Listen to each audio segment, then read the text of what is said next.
Lotus blossom don't cry without any sun. Lotus blossom don't cry without any sun. Guys, what is up? Welcome to another episode of Maximilian Must Know. Today we're taking a look at an indie house that was really sort of taking it to the next level in terms of their scents and their distribution, as they're now being sold at Lucky Scent and Twisted Lily. And the house is called Slumberhouse. Slumberhouse is a fragrance house that has been on my radar for a really long time. Robes 08 Mark really sort of opened me up to this one. With some of the videos that he's done praising their darker scents like Norn, and I was always interested in checking this house out, really just never got around to it. And I got a sample of Olive and Pear from Slumberhouse with a bottle that I bought from Twisted Lily. I think it was Lyra from Xerjoff that I bought, and I'm not gonna lie, I didn't really love that one. It wasn't really for me. But then recently I was looking for a new summer scent, and I really didn't want to dip back into the expensive eau de cologne category or another citrus release, and so I was looking for something different, and I saw this one from Slumberhouse.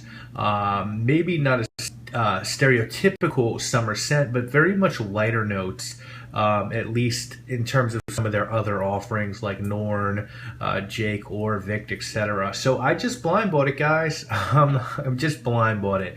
I ordered it from Twisted Lily, and a few samples to get my order up to $175 so that I could get their May sample pack, which I think had 15 floral fragrances in it. And some of the other fragrances that I purchased were Panorama by Olfacto Studio, Modoc by Xerjoff, Jardin de Poète by Eau de Italy, and a few by Ordo Parisi.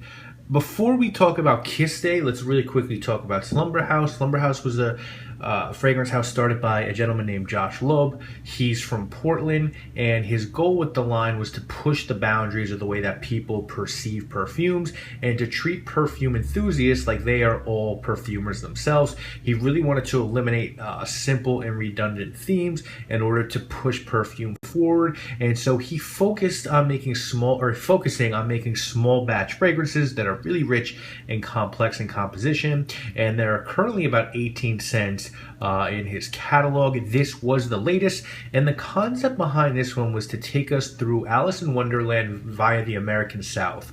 And this one was inspired by a relentless heat of Savannah, Georgia in August. Note breakdown on this one is pipe tobacco, spicy peach, Scotch heather, tonka, honey, patchouli, and cedar. It comes in one size, guys. That's a 30 ml parfum extrait concentration for $160. Definitely pricey for an indie fragrance, almost in line with Nasamato pricing, but these are supposed to be super concentrated and give great performance. In New York City, you could pick these up at Twisted Lily. Online, Lucky Scent has them, as does Indie Scents in the Slumberhouse website. As far as your presentation goes, the box, really simple, Slumberhouse Kiste. Nothing else on it. You open it up, it has the foam insert for the bottle to go.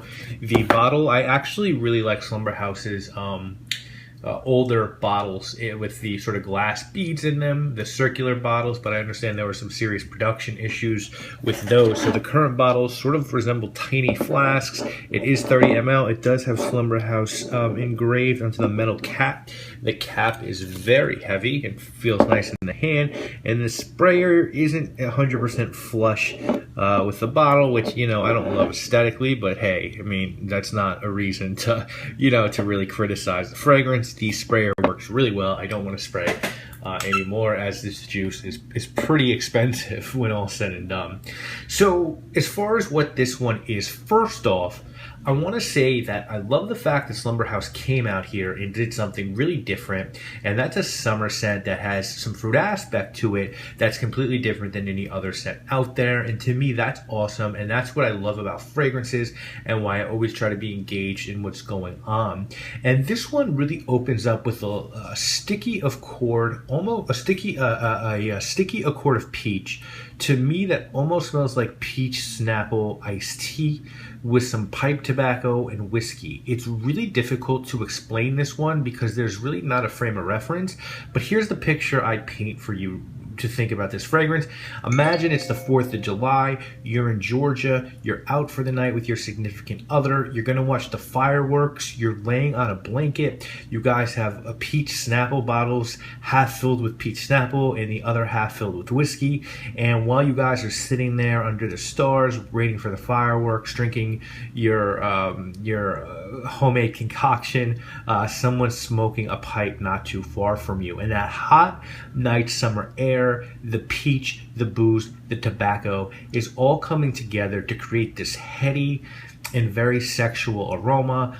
It's almost like an aphrodisiac. It is beautiful as it starts to dry down on the skin. You're going to get honey, you're going to get tonka, and you're going to get this spicy patchouli meets cedar accord that is really sensual when blended with the honey and tonka. It's sweet, but it's not cloying, and just a beautiful dark peach note throughout the life of the fragrance really blends with that honey and tonka.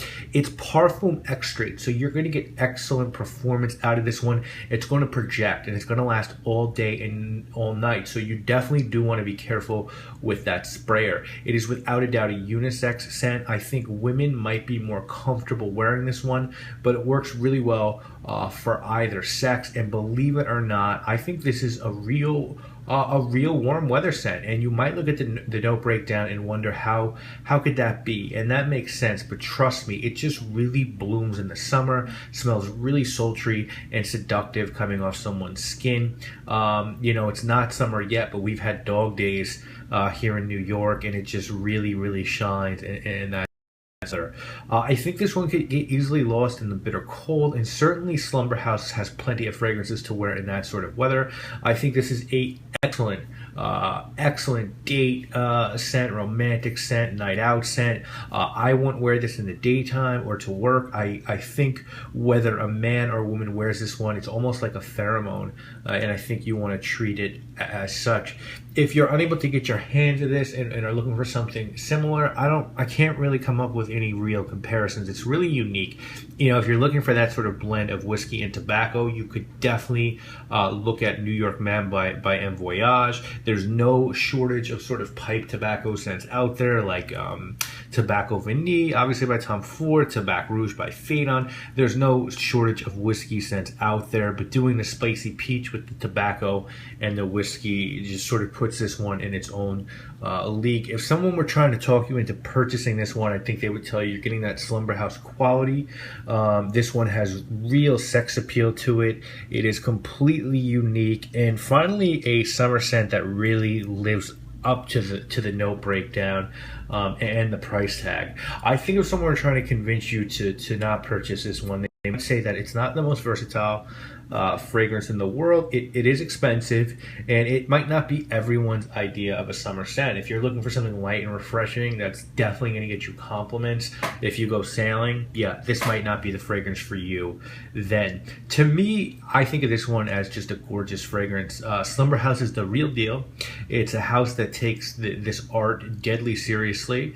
The love and the talent is there, and Josh has made something so unique, and I've bemoaned the lack of really sexy summer scents, and this is it. This is the one that delivers for me. It just has that really sweaty, sticky feel of like a torrid affair in the South with the booze and the tobacco and the spicy fruit, almost like sex between some Southern belle and a biker at a trashy bar.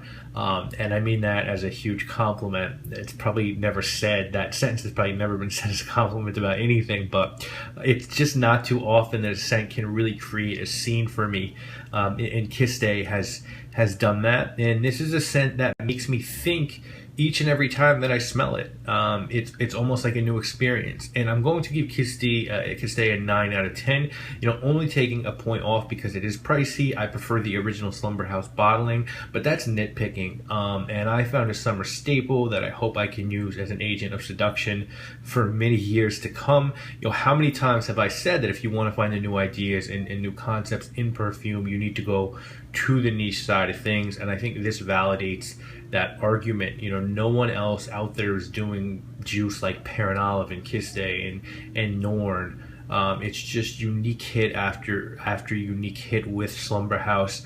And it's a great house. If you're not exploring it, do so quickly. You're missing out on some of the most exciting juice being produced today, and I think it's awesome that it is a US based house, and I'm really excited at what these small batch houses are able to do and how consistently they release quality products. So that is my review of Kiste by Slumberhouse. If you have any questions about this fragrance, please feel free to ask me about it. If not, I would put money on the fact that you'll probably see this one in my summer starting lineup video. Guys, you know I am Maximilian. I must know. Be back more next week. These lyrics from a hammock with an ounce of kush, a pack of bamboos, and an ice cream sandwich. I'm that dude. Game given to you from an OG point of view. Usually I sell it.